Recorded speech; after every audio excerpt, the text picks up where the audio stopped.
देखिए, यहाँ हम लोग बात करने वाले हैं कंट्रोल एंड कोऑर्डिनेशन की, या कोऑर्डिनेशन इन प्लांट्स, पादपों में समन्वयन की। इससे पहले हम आपको एक एग्जांपल दे चुके हैं कि जब कभी कुत्ता वगैरह आपके पीछे भागता है तो क्या होता है। ये एग्जांपल हम आपको दे चुके हैं। जब आपके कुत्ता वगैरह पीछे भागता है तो आपको भी पीछे से जब देखते हैं तो भागना पड़ता है आगे। जब आगे भागते हैं तो क्या होता है, तो होता ये है कि आपके हार्ट बीट तेज हो जाती है, सांस तेज तेज आने लगती है, पैरों में भी दर्द होने लगता है। तो ये सारे सेल जो ऑर्गन्स थे आपकी बॉडी के अंदर के, वो सारे ऑर्गन्स एक दूसरे के साथ में मिलके काम करते हैं। इसे कहते हैं कोऑर्डिनेशन, यानी मिल के साथ काम करना। यहाँ पे हम लोग जो बात करने जा रहे हैं वो पादपों में कोऑर्डिनेशन की बात करने जा रहे हैं, यानी पादपों में समन्वय, यानी पादप कैसे एक दूसरे से मिलके काम करते होंगे। अच्छा, पादप जैसे हम लोग हैं, हम लोगों ने तो बता दिया कि, तो हम लोगों में तो ये है कि जब कंट्रोल होता है तो जैसे सांस तेजी से चल रही है तो दिल भी तेजी से धड़क रहा है, उसने तेजी से ऑक्सीजन को जो है पूरी बॉडी में फैला दिया, तो ये तो एक साथ मिलके चल रहा है, ये तो हमारा कोऑर्डिनेशन। लेकिन पौधों में ऐसे कैसे कोऑर्डिनेशन होगा, पौधों में कैसे पता चलेगा कि ये कोऑर्डिनेशन हो रहा है। तो पौधों में इसके लिए वृद्धि की गतियाँ होती हैं। कुछ ऐसी गतियाँ होती हैं पौधों में जो डिपेंड होती हैं स्टिमुलस के ऊपर। स्टिमुलस यानी कि कोई भी उद्दीपन हो रहा है, कोई बाहर से एक स्टिमुलस आ रही है। जैसे मान लीजिए आपको अगर कोई छूता है या कोई पिन चुभती है तो आप रिस्पॉन्स करते हो, आप कहते हो कि यार पिन का चुभा रहे हो, ठीक है, या कांटा लग गया तो आप अचानक से पीछे हाथ हटा लो, या गर्म बर्तन को पकड़ लिया तो हाथ जो है से छोड़ देते हो, तो आप रिस्पॉन्स करते हो। तो वो सारी चीजें जिससे आप रिस्पॉन्स कर रहे हो, यानी कि आप उसके अगेंस्ट में प्रतिक्रिया जाहिर कर रहे हो, तो जो प्रतिक्रिया है यानी रिस्पॉन्स है वो किसके वजह से हो रहा है, स्टिमुलस की वजह से हो रहा है, कोई चीज की वजह से हो रहा है। वो जो चीज है जिसकी वजह से रिस्पॉन्स दे रहे हैं आप, वो क्या कहलाती है, स्टिमुलस यानी उद्दीपन कहलाती है। तो अब हम लोगों को यहाँ पे क्या पढ़ना है, देखिए, सभी जीवों में जैसे कि पादप और जंतु दोनों जैविक क्रियाओं का नियंत्रण व समन्वय पाया जाता है। तो नियंत्रण और समन्वय दोनों चीजें होती है। जैविक क्रियाएं जैसे कि सांस लेना, खाना पीना, ठीक है, वृद्धि, इन सब में ये सारी जैविक क्रियाएं हैं, तो नियंत्रण पाया जाता है। तो जंतुओं के लिए तो इसमें संवेदी अंग मिलेंगे, तंत्रिका तंत्र मिलता है, हम लोगों को संवेदनाएं होती है, भाई टच करते हैं, हाथ से टच कर लेते हैं, आंखों से देख लेते हैं, जबान से चख लेते हैं, तो ये सब क्या है, संवेदी अंग, कानों से सुन लेते हैं, सब संवेदी अंग होते हैं। तो जंतुओं में तो मिल जाते हैं संवेदी अंग, किंतु पादपों में ना तो तंत्रिका तंत्र होता है और ना ही कोई संवेदी अंग मिलता है। फिर भी पादपों में उद्दीपन के प्रति अनुक्रिया देखी जाती है। उद्दीपन यानी स्टिमुलस, अभी हमने आपको बताया, हर वो चीज जिससे प्रतिक्रिया करेगा कोई चीज, उसे हम उद्दीपन कहते हैं। यदि हम छुई मुई के पौधे को आप देखते हैं, छुई मुई, टच मी नॉट, छुई मुई का पौधा होता है, उसे आप जैसे ही छूते हो, छूते ही वो मुरझा जाता है, अचानक से वो जो है सारी पत्तियां मुरझा जाती हैं। तो क्या हो रहा है, जैसे ही आप छूते हैं तो वो मुड़ना शुरू कर देती है सारी पत्तियां। ऐसे ही सूरजमुखी का जो फूल होता है वो सूरज इधर इधर तो सूरजमुखी का फूल भी इधर इधर, तो वो सूरज के ही मिल के चल रहा है सूरज से, ठीक है। ऐसे ही जब अंकुरित बीज होता है, बीजों को जब अंकुरण होता है, वो सफेद सफेद सी चीज निकल जाती है, यानी अंकुरण हो रहा है, तो नन्हा सा पौधा वृद्धि करता है। जमीन में डाल देते हैं, बीज से एक सफेद सफेद सा वो निकलता है और फिर उससे क्या होता है, नन्हा सा एक पौधा बन जाता है, तो वो भी वृद्धि कर रहा है। उसकी जड़ नीचे की ओर तथा तना ऊपर की ओर बढ़ता है, ठीक। अतः पौधों में होने वाली समन्वय क्रियाएं विभिन्न पादप गतियों के रूप में परिलक्षित होती हैं। यानी हम कहां से देखेंगे कि समन्वयन हो रहा है, उनकी पादप गतियों को देखेंगे। अगर पादप गतियां हो रही हैं तो यानी उनमें समन्वयन हो रहा है ना। चलिए, तो ये पादप गतियां जो होती हैं, कुछ मुक्त वृद्धि पर आश्रित होती हैं, कुछ मुक्त होती हैं, या कुछ वृद्धि पर आश्रित होती हैं, यानी कि डिपेंडेंट होती हैं, कुछ नॉन डिपेंडेंट होती हैं। तो हम उसी को हम क्लासिफाई करेंगे यहाँ पे। तो छुई मुई की पत्तियों का मुड़ना वृद्धि मुक्ति गति है, और नन्हे से पौधे की जड़ व तने के नीचे ऊपर बढ़ना वृद्धि की आश्रित गति है। तो अब यहीं पे दो तरीके क्या होता है पौधों में समन्वय। एक तो देखिए मूवमेंट होते हैं, प्लांट के मूवमेंट के ही बेसिस पे हम बता सकते हैं कि समन्वयन हो रहा है। तो समन्वयन जो हो रहा है, यहाँ हमने कुछ चीजें लिखी हैं, देखिए पौधों में जो समन्वयन होता है, कोऑर्डिनेशन इन प्लांट्स, ठीक है, वो कैसे हो रहा है, वो दो तरीके का हो सकता है। हम दो लेवल पे इसको पढ़ेंगे, पूरे अभी पढ़ेंगे जो, वो दो लेवल पे पढ़ेंगे। तो वृद्धि के कारण गति और वृद्धि मुक्ति गति उद्दीपन, यानी कि एक तो होता है ट्रॉपिक मूवमेंट और दूसरे होते हैं नेस्टिक मूवमेंट। अभी आपको जो बताया हमने सूरजमुखी का मुड़ना, ठीक है, सूरजमुखी जो है उसका जो मुड़ना हो रहा है वो क्या है, वो है आपका ट्रॉपिक मूवमेंट, ठीक है, फोटोट्रॉपिक में आ जाता है। लेकिन अगर हम कहें छुई मुई छुई मुई की पत्ती के ऊपर जो उसकी पत्ती मुरझा जाती है, जैसे उसे हम पकड़ते हैं, वो कैसा है? नेस्टिक मूवमेंट है। अच्छा आप देखिए, इसको हम थोड़ा सा समझाने की कोशिश करेंगे। जब आपने कहा सूरजमुखी की बात करी, तो जिधर सूरज था, इधर ये सूरजमुखी का फूल है, ये सूरज है, तो जिधर सूरज है, ये सूरज इधर मुड़ा, तो ये सूरजमुखी का फूल भी इधर मुड़ा, तो ये उसके सूरजमुखी जो है वो उसके जिधर जिधर सूरज जा रहा है उसी तरफ गति कर रहा है। लेकिन अगर आप छुई मुई देखिए, आप चाहे छुई मुई का पत्ता इधर से छुइए, चाहे इधर से छुइए, चाहे इधर से छुइए, वो पूरा ऐसे ही, हमेशा वो ऐसा ही मुरझाएगा। वो ये तो नहीं होता है जब इधर छुए तो इधर मुरझाए, उधर छुए तो उधर मुरझाए, ऐसा तो नहीं होता है। जिधर भी हम छूते हैं तो तुरंत उधर ही मुरझा जाता है। तो इसका मतलब क्या है? कुछ गतियां ऐसी हैं जो स्टिमुलस यानी उद्दीपन की तरफ ही चलेंगी। यानी सूरज की जो रोशनी थी वो स्टिमुलस दे रहा था, उद्दीपन दे रहा था, और ये रिस्पॉन्स कर रहा था सूरजमुखी। लेकिन अगर हम बात करें किसकी, हम बात करें छुई मुई की, तो छुई मुई हम किधर से भी छू लें, यानी स्टिमुलस किधर से भी चला जाए, उद्दीपन किधर से भी हो, रिस्पॉन्स उसका हमेशा ऐसा रहेगा, वो हमेशा मुरझाएगा। तो अगर बिना स्टिमुलस यानी उद्दीपन के दिशा की विहीन है कोई गति, यानी दिशा कोई भी हो, हमारी गति वैसे ही रहेगी जैसे हमें करना है, तो वैसे कह देंगे नेस्टिक मूवमेंट, यानी वृद्धि मुक्ति उद्दीपन है, ये मुक्त है। लेकिन ये वाला क्या है? वृद्धि के कारण ही उद्दीपन हो रहा है। तो इसमें आपके जो स्टिमुलस है वो कितने तरीके की हो सकती है? स्टिमुलस अभी हमने आपको बताया, उद्दीपन कितने तरीके का हो सकता है? वो कई तरीके का हो सकता है। जैसे यहाँ पे फोटोट्रॉपिज्म, फोटो का मतलब होता है लाइट, ठीक है, यानी कि प्रकाशानुवर्तन, प्रकाश की वजह से गति होगी तो प्रकाशानुवर्तन।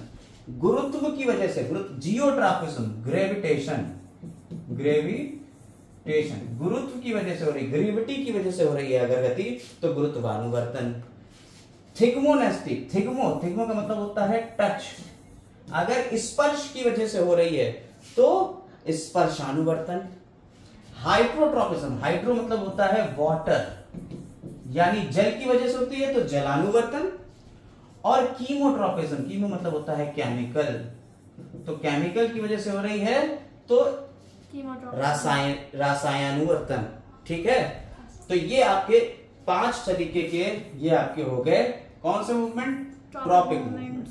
नेस्टिक मूवमेंट के बारे में अभी हम लोग पहले चर्चा करेंगे, नेस्टिक मूवमेंट की, फिर ट्रॉपिक। अगर आपको लिखना है तो ये यहां से नोट्स आप बना सकते हो, लिख लीजिएगा, ठीक है।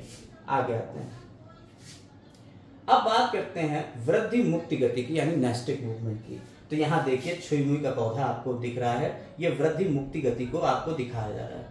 आप कहीं से भी छू रहे हैं, छुई मुई का पौधा मुरझा जा रहा है, ठीक है।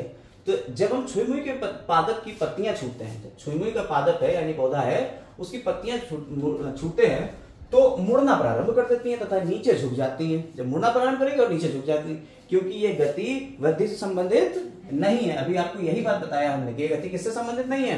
वृद्धि से संबंधित नहीं है। पादप को स्पर्श उद्दीपन की अनुक्रिया के फलस्वरूप अपनी पत्तियों की गति करनी चाहिए, ठीक है, लेकिन ऐसा नहीं होता। पादप के जिस भाग को छुआ जाता है और पादप के जिस भाग में गति होती है, दोनों भाग भिन्न होते हैं। देखिए, जब भी हम पौधे में, ये छुई मुई की पत्ती कुछ इस तरीके से होती है, जब बड़ा करके देखेंगे तो कुछ इस तरीके से होती है, ये ऐसे पत्ती होती है। तो हम छूते तो यहां पे हैं, लेकिन यहां ये जो एरिया होता है इसे कहते हैं पल्वाइनस। जब हम यहां छूते तो सारा पानी पीछे की तरफ चला जाता है छुई मुई में। जब पानी सारा पीछे की तरफ चला जाएगा तो ये वाली पत्ती जो है मुरझाई सी जाएगी, ये नीचे की तरफ आ जाएगी, इसीलिए ये नीचे की तरफ मुरझाती है। तो वो यही कह रहा है कि दोनों भाग भिन्न भिन्न होता है। अतः स्पर्श होने पर सूचना संचरित होनी चाहिए। जंतुओं की तरह पादपों में सूचनाओं का चालन के लिए कोई विशिष्ट स्पेसिफाइड ऊतक नहीं होता है। वे सूचना को एक कोशिका से दूसरी कोशिका तक संचरित करने के लिए इलेक्ट्रोकेमिकल यानी विद्युत रासायनिक साधन का उपयोग करते हैं, ठीक है। तो अगर आपसे पूछा जाए कि नेस्टिक मूवमेंट का उदाहरण क्या है, तो आप कह दोगे छुई मुई की पत्तियों की गति, उनको स्पर्श करने पे, ठीक है। सिंपल सी बात है, इसमें आपको सिर्फ इतना ही जानना है, ठीक। आगे आते हैं, अब हम लोग वृद्धि के कारण कुछ गतियों के बारे में बात करेंगे और उनकी सीधी सीधी परिभाषाएं याद करेंगे यहां से, यानी ट्रॉपिक मूवमेंट की परिभाषाएं, ठीक है। आइए देखते हैं।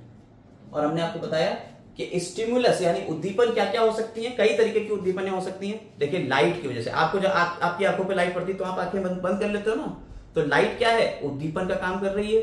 ऐसे ही जब पानी होता है तो पानी भी एक उद्दीपन का काम करेगा, ग्रेविटी भी एक उद्दीपन का काम करेगी, और क्या क्या उद्दीपन का काम करेगा, थिग्मोनेस्टी यानी थिग्मोट्रॉपिक यानी टच भी उद्दीपन का काम करेगा, और कीमो यानी केमिकल्स भी जो है यानी रसायन वो भी उद्दीपन का काम करेंगे। तो उद्दीपन के लिए कितनी चीजें काम करेंगी, जरा हम ध्यान से इसको एक बार समझ लें। कौन कौन सी चीजें हो गई, पहला हो गया प्रकाश।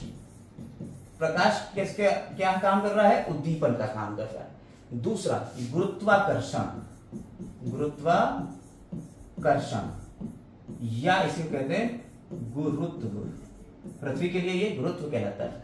रसायन, कोई भी रसायन हो सकता है, या कोई पानी हो सकता है, ठीक है, या कोई स्पर्श हो सकता है, ठीक।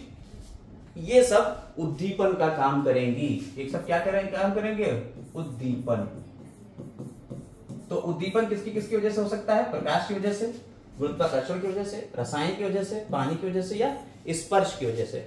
अगर उद्दीपन के लिए प्रकाश है और प्रकाश की वजह से कोई मूवमेंट हो रहा है, कोई गति हो रही है, तो उसे क्या कह देंगे, प्रकाशानुवर्तन, यानी प्रकाश की तरफ मूवमेंट हो रहा है।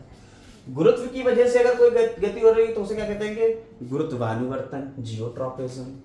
अगर रसायन की वजह से कोई गति हो रही है तो रसायनानुवर्तन यानी कीमोट्रॉपिज्म। और अगर पानी या जल की वजह से ऐसा हो रहा है तो जलानुवर्तन यानी हाइड्रोट्रॉपिज्म। और अगर स्पर्श की वजह से ऐसा हो रहा है तो स्पर्शानुवर्तन यानी थिग्मोट्रॉपिज्म, ठीक है। इस तरह तरीके की मूवमेंट है, ये आपको याद करना है, उनकी आप परिभाषाएं देखिए। फोटोट्रॉपिज्म यानी प्रकाशानुवर्तन क्या होता है, प्रकाशानुवर्तन देखिए, पादप भाग की प्रकाश के प्रति अनुक्रिया के कारण होने वाली गति, प्रकाश के प्रति अनुक्रिया के कारण होने वाली गति प्रकाशानुवर्तन, गुरुत्व के प्रति अनुक्रिया करने के कारण होने वाली गति गुरुत्वानुवर्तन, पादप में रासायनिक उद्दीपन के प्रति अनुक्रिया करने के कारण होने वाली गति रसायनुवर्तन, और भाग में जल के कारण होने वाली गति जलानुवर्तन, और स्पर्श के प्रति अनुक्रिया करने के कारण पादप भाग में होने वाली दिशात्मक गति स्पर्शानुवर्तन। समझ में आई बात या नहीं, लिख लीजिएगा, इसको याद कर लीजिएगा, ये सीधी सीधी परिभाषाएं हैं, इनको आपको याद करना है। अब एक का दो उदाहरण आपको दिखाते हैं। फोटोट्रॉपिज्म, जियोट्रॉपिज्म, कीमोट्रॉपिज्म, हाइड्रोट्रॉपिज्म, इनके उदाहरण देखिए। यहां हमने उदाहरण दिखाया हुआ है फोटोट्रॉपिज्म का। आप देखिए, खिड़की खुली है, बाकी कमरे में कोई प्रकाश नहीं आ रहा है, सिर्फ खिड़की से प्रकाश आ रहा है। जब खिड़की से प्रकाश आ रहा है तो सारे के सारे पौधे की सारी पत्तियां किस तरफ मुड़ गई हैं, खिड़की की तरफ मुड़ गई हैं। और जड़ों को देखिए तो जड़ें किस तरफ हैं, नीचे की तरफ मुड़ रही हैं। तो क्या हो रहा है, यहाँ पे गति आपको साफ साफ दिख रही होगी, तो देखिए आप साफ साफ दिख रहा है। तो अगर प्रकाश की तरफ ऐसा हो रहा है, यानी प्रकाश की तरफ जो मूव कर रहा है, तो धनात्मक प्रकाशानुवर्तन, यानी कि उसकी तरफ मूव कर रहा है तो धनात्मक, पॉजिटिव, इसे कहते हैं पॉजिटिव फोटोट्रॉपिज्म, यानी धनात्मक है, उसी तरफ जा रहा है। लेकिन जड़ें कभी आपने देखा है कि सूरज की तरफ बाहर निकल गया जमीन से, वो कहे कि नहीं हम तो सूरज की तरफ जा रहे हैं, ऐसा तो नहीं होता है। तो जड़ें किस तरीके का अनुवर्तन कर रही हैं, जड़ें कर रही हैं निगेटिव यानी ऋणात्मक प्रकाशानुवर्तन, प्रकाश के ऑपोजिट चल रही है, ठीक है। अच्छा, अगर यहीं पे देखा जाए ग्रेविटी यानी कि गुरुत्वानुवर्तन, तो गुरुत्वानुवर्तन यानी कि किसकी बात हो रही है यहाँ पे, गुरुत्व की, और गुरुत्व का मतलब ग्रेविटी, जमीन की तरफ जा रहा है। जमीन, गुरुत्व यानी जमीन जो अपनी तरफ बल लगाती, खींचती है अपनी तरफ, तो धरती की तरफ कौन जा रहा है, जड़ें। तो जड़ें किस तरीके का, अगर हम जड़ों के लिए गुरुत्वानुवर्तन करें तो धनात्मक गुरुत्वानुवर्तन, जड़ें किस तरीके का गुरुत्वानुवर्तन कर रही हैं, धनात्मक गुरुत्वानुवर्तन कर रही हैं, ठीक है, धनात्मक गुरुत्वानुवर्तन। और अगर हम कहें तना किस तरीके का गुरुत्वानुवर्तन कर रहा है, तो जमीन अंदर की तरफ खींच रही, तना बाहर की तरफ निकल रहा है, तो ये कैसा हो गया, ऋणात्मक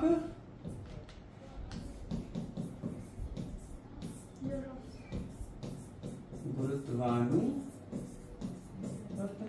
क्लियर, समझ में आ गई बात या नहीं, कोई दिक्कत इसमें नहीं।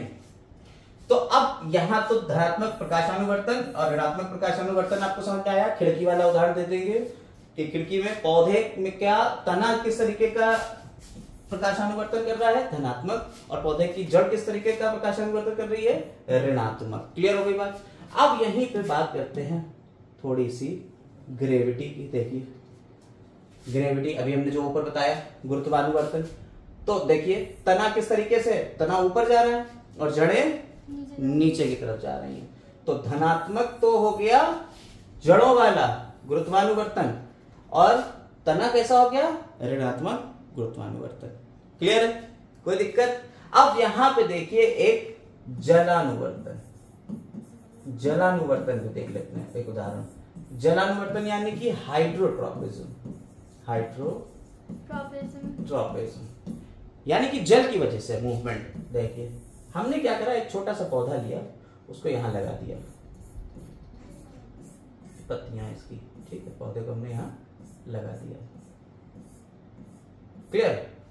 और यहां हमने रख दिया एक मटका, और मटके में डाल दिया पानी, और ये है पूरी जमीन, ये जमीन है, ठीक। थोड़ी देर बाद पता क्या होता है, मटके का पानी जमीन में थोड़ा सा रिसने लगेगा यहाँ, तो यहाँ पानी ज्यादा हो जाएगा। थोड़ी देर बाद देखेंगे तो जड़ें जो हैं वो किस तरफ मूव कर जाएंगी, किस तरफ चली जाएंगी, पानी की तरफ, पानी की तरफ चली जाएंगी, मटके की तरफ चली जाएंगी। क्लियर। तो इस तरीके का मूवमेंट कैसा हो गया, धनात्मक जलानुवर्तन। तो ये हो गया धनात्मक जलानुवर्तन, यानी जल की तरफ क्रिया हो रही है। क्लियर। अब देखिए ये सारी क्रियाएं यानी पादप की गतियां जो थी वो किस वजह से होती हैं।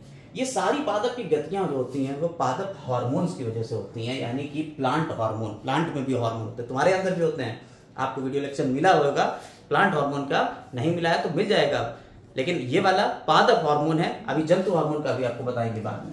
तो पादप हार्मोन के बारे में बात करते हैं। तो पादप हार्मोन की सबसे पहले तो परिभाषा देखिए। पादप हार्मोन जटिल कार्बनिक पदार्थ हैं जो पेड़ पौधों में निश्चित स्थानों पर बनते हैं तथा संवहन ऊतकों द्वारा शरीर के विभिन्न भागों में संचरित होकर उनकी वृद्धि को नियंत्रित करते हैं।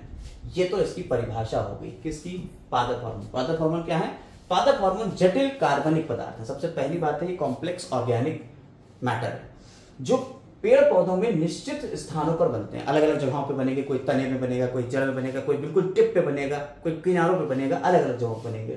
तथा संवहन ऊतक यानी कि जाइलम फ्लोएम द्वारा शरीर के विभिन्न भागों, शरीर मतलब पौधे के विभिन्न भागों में संचित होकर उसकी वृद्धि को नियंत्रित करेंगे। जो अभी वृद्धियां हो रही थी उनको नियंत्रित करेंगे। ठीक है। हार्मोन शब्द का सबसे पहले प्रयोग किसने किया था, स्टर्लिंग ने किया था, और स्टर्लिंग ने 1906 में इसका प्रयोग किया था। पादप हार्मोन मुख्यतः विभज्योतक कोशिकाएं यानी कि मेरिस्टेमेटिक सेल्स और नई उगती पत्तियों और फलों में बनते हैं। मेनली कहां बनते हैं, विभज्योतक कोशिकाओं में, नई उगती पत्तियों में और फलों में ये पादप हार्मोन बनते हैं। अब कितने तरह के होते हैं ये पादप हार्मोन आपको बताएंगे। मुख्यतः दो प्रकार के इनके बांटे गए।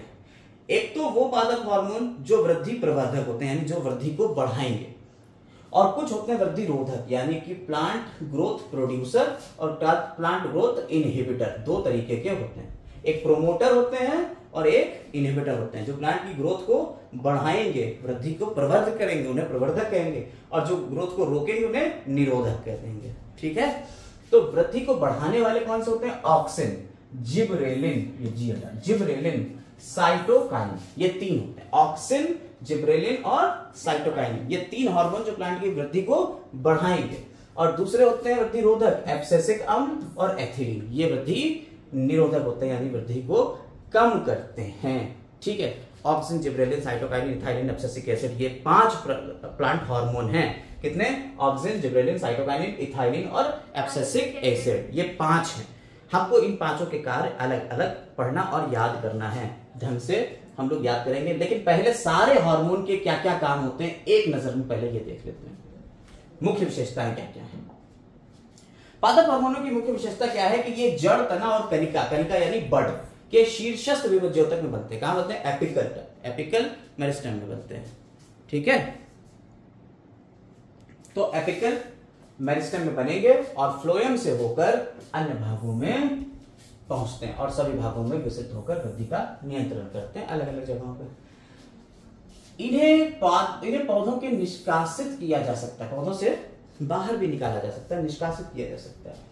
ये पादप वृद्धि तथा वृद्धि रोधन का नियंत्रण करता है। अभी हमने आपको बताया कुछ वृद्धि को बढ़ाएंगे प्रोमोटर होते हैं और कुछ रोधन करते हैं, कम करते हैं वृद्धि को। तो वृद्धि बढ़ा सकते हैं या निरोधन कर सकते हैं। और सामान्य से कम या अधिक मात्रा में होने पर इनका उल्टा प्रभाव पड़ सकता है। ये हो सकता है कहीं कुछ बढ़ा रहे हो घटाने लगेंगे, या घटा रहे हो बढ़ाने लगेंगे। ये कार्बन प्रकृति के होते हैं। कैसे होते हैं? कार्बन नेचर के होते हैं, कार्बन के बने होते हैं। ये अति अल्प मात्रा में प्रभावशील होते हैं, बहुत कम मात्रा में ये कैसे होते हैं? प्रभावशील होते हैं। सारे नोट्स बनाते रहिएगा, सब लिखते रहिएगा, ठीक है। तो अभी तक हम लोगों ने जो जो पढ़ा जरा एक बार देख लेते हैं। हमने पढ़ी प्लांट की गतियां, ठीक है, जो मेन है क्योंकि इसी से अभी क्वेश्चन बनेंगे। 5 तरीके की गतियां पढ़ ली हमने, प्रकाशानुवर्तन, गुरुत्वानुवर्तन, रसायनुवर्तन और जलानुवर्तन और स्पर्शानुवर्तन, 5। इसके बाद हमने गतियों के उदाहरण देख लिए कि पौधे में कौन कौन से भाग किस किस तरीके से गतियां कर रहे हैं। इसके बाद हमने पादप हार्मोन की परिभाषा पढ़ी, किसने इसको खोज किया, मतलब बताया, ठीक है, शब्द किसने दिया? स्टर्लिंग ने दिया। फिर मुख्य विशेषताएं पढ़ ली, वर्गीकरण पढ़ लिया कि 2 तरीके के होते हैं, ऑक्सिन, जिबरेलिन, साइटोकाइनिन। ये तीनों कैसे हो गए? प्रवर्धक हो गए। और एथाइलिन अब्सेसिक एसिड कैसे हो गए? निरोधक हो गए। अब हम एक एक के बारे में यहाँ पे पढ़ेंगे। तो ऑक्सिन के कार्य, ऑक्सिन क्या होता है, कहाँ बनता है, उसके बारे में। तो पादप हार्मोनों में सबसे अधिक महत्वपूर्ण ऑक्सिन है। ये पौधों के ऊपरी सिरों पर बनते हैं। सबसे पहली पॉइंट कहां पे हमें क्या पकड़ना है? ये पौधों के सबसे ऊपरी सिरों पर बनते हैं। ये मुख्यतः कोशिकाओं के दीर्घीकरण द्वारा वृद्धि को नियंत्रित करते हैं। सेल इलॉन्गेशन, बहुत इंपॉर्टेंट पॉइंट। कैसा है ये? सेल इलॉन्गेशन करेगा, दीर्घीकरण, ठीक है, इसके दीर्घीकरण द्वारा वृद्धि को नियंत्रित करेंगे। अब देखते हैं इसके क्या क्या मुख्य कार्य। देखिए, पहला अनुवर्तन गतियां, यानी ट्रॉपिक मूवमेंट। ट्रॉपिक मूवमेंट अभी हमने आपको बताया। अनुवर्तन गतियां, प्रकाशानुवर्तन और गुरुत्वानुवर्तन को ये कंट्रोल करेगा अनुवर्तन गतियों में, ठीक है।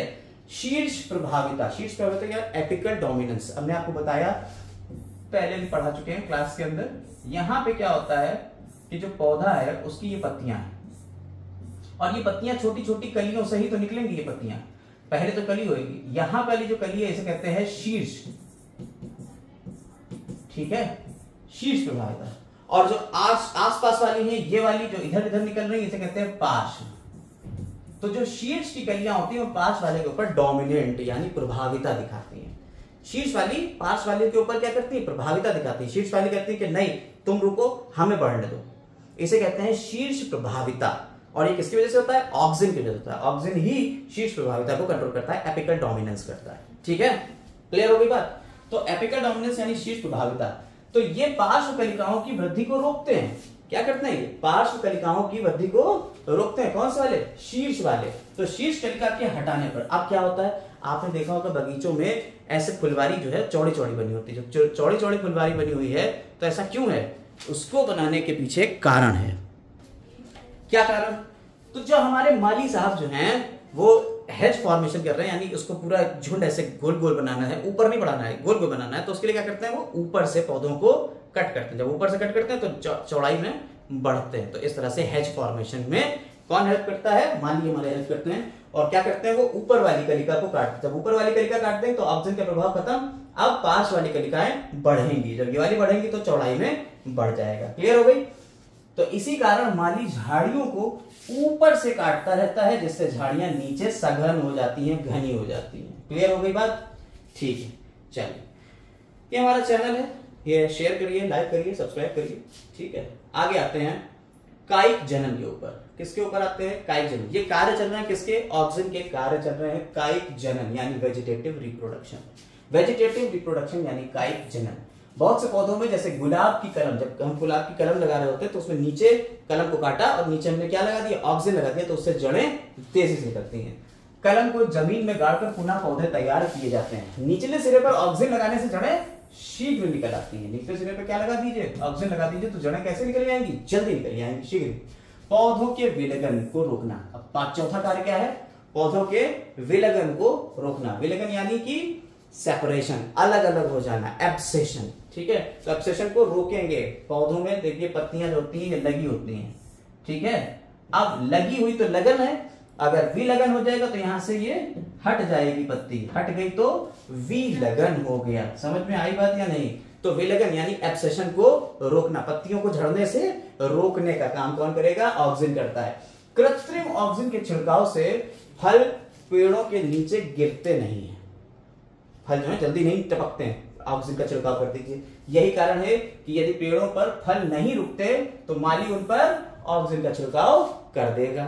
ठीक है, अब आता है अनिषेक फलन द्वारा फल का निर्माण यानी parthenocarpic fruit, formation of parthenocarpic fruit. अनिषेक फलन यानी पार्थेनोकार्पिक। पार्थेनोकार्पिक का मतलब होता है फ्रूट विदाउट फर्टिलाइजेशन, बिना निषेचन के फ्रूट का बन जाना, फल का बन जाना। ऑक्सिन डालिए, बिना निषेचन के बन जाएगा। और ऐसे फलों में क्या होगा? बीज रहित होते हैं फल, उनमें बीज नहीं होता है। तो कुछ ऑक्सिन का उपयोग बीज रहित फलों का निर्माण करने में किया जाता है, जैसे नींबू, संतरा, अंगूर, इन सबको बिना बीज के कैसे बनाएंगे? अंगूर बन रहा हो, उसके ऊपर क्या डाल दो? ऑक्सिन डाल दो, तो बिना बीज के अंगूर मिल जाएगा आपको। क्लियर है सर? अंगूर तो बिना बीज का ही होता है, वो ऐसे ही बनता है। ठीक है, ऊतक व अंगों का विवर्धन ऑक्सिन तनों, जड़ों तथा फलों में विवर्धन भी करता है, डिफरेंशिएशन करता है। और वीडिसाइड्स की खरपतवार नाशी के रूप में खरपतवार निकल जाती है। हम पेड़ पौधे, खरपतवार क्या होती है? जब हम पेड़ पौधे बो रहे हैं, मान लीजिए हमने लगाया धान, अब धान में क्या निकल आया? धान में घास फूस नीचे निकल जाती है। तो जो घास फूस तो हमारे लिए है नहीं, हमें तो धान चाहिए था, नीचे जमीन में घास फूस भी निकल गई, तो वो क्या है? वो है खरपतवार यानी कि वीड। ठीक है, अब उसे हमें खत्म करना है। खत्म करने की क्या एक एक घास नोचोगे? पूरे खेत में 10-15 बीघे में तुम घास नोचते फिरोगे? ऐसा तो नहीं हो सकता। तो क्या करोगे? तो करते क्या है? हम उसके ऊपर दवा छिड़क देते हैं, और वो दवा क्या है? वो है ऑक्सिन। ऑक्सिन को जो है, ऑक्सिन के छिड़काव से खेतों में खरपतवार को नष्ट किया जाता है। पुष्पन यानी फ्लोरिंग। फ्लावरिंग क्या होती है? ये पौधों को पुष्प को प्रेरित करते हैं, पौधों में ये पुष्पन को प्रेरित करेंगे, यानी पुष्प अगर नहीं बन रहा है तो जल्दी पुष्प बन जाएगा पौधों में। तो ऑक्सिन के कार्य आपने देख लिए। कितने कार्य हो गए ऑक्सिन के? ऑक्सिन के हमारे लगभग 8 कार्य हमने पढ़े। पहला कार्य था अनुवर्तन, मूवमेंट देना यानी ट्रॉपिक मूवमेंट, प्रकाश अनुवर्तन, गुरुत्वानुवर्तन कराना। शीर्ष प्रभाविता यानी एपिकल डोमिनेंस, ऊपर वाला प्रभावी है, नीचे वाला प्रभावी नहीं होता है। कायिक जनन यानी गुलाब की जो जड़ है, पत्ती जो आपकी डंडी काटी थी उसमें नीचे हमने लगा दिया तो जड़ें जल्दी निकल जाएगी ऑक्सिन की वजह से। विलगन को रोकेगा। अनिषेक फलन यानी कि बीज रहित फल बनाएगा। इसके अलावा ऊतक और अंगों में विवर्धन करेगा, यानी कि जड़ों, तनों और जो फल है उसमें विवर्धन कर देगा। वीडिसाइड्स यानी कि खरपतवार नाशी के रूप में यूज करेंगे। और फ्लावरिंग यानी कि पौधों में पुष्पन को प्रेरित कराएंगे। ये किसके कार्य थे? ये बेटा कार्य थे हमारे ऑक्सिन के। अब आते हैं हमारे ऑक्सिन के कुछ उदाहरण, जैसे indole acetic acid, indole butyric acid, indole pyruvic acid, beta naphthalene acetic acid और 2,4-डाइक्लोरोफिनॉक्सी एसिटिक एसिड। यही है खरपतवार नाशी। 2,4-डाइक्लोरोफिनॉक्सी एसिटिक एसिड यही क्या है? खरपतवार नाशी है। याद कर लीजिएगा, इनके नाम याद करके लिख लीजिएगा, नोट्स बना लीजिएगा। आते हैं जिब्रेलिन के ऊपर और जिब्रेलिन का कार्य देखते हैं। अब जिब्रेलिन जो है वो हम लोग दूसरी वीडियो में देख लेंगे। ये वीडियो धीरे धीरे लंबी हो रही है, तो 28 मिनट की वीडियो हो चुकी है। ऑक्सिन के कार्य तक हम लोगों ने एक वीडियो पूरी पढ़ ली है। अब gibberellin, cytokinin, ethylene, abscisic acid, ये 5 हैं, उनकी एक दूसरी वीडियो देखेंगे। आइए हम लोग दूसरी वीडियो देखते हैं।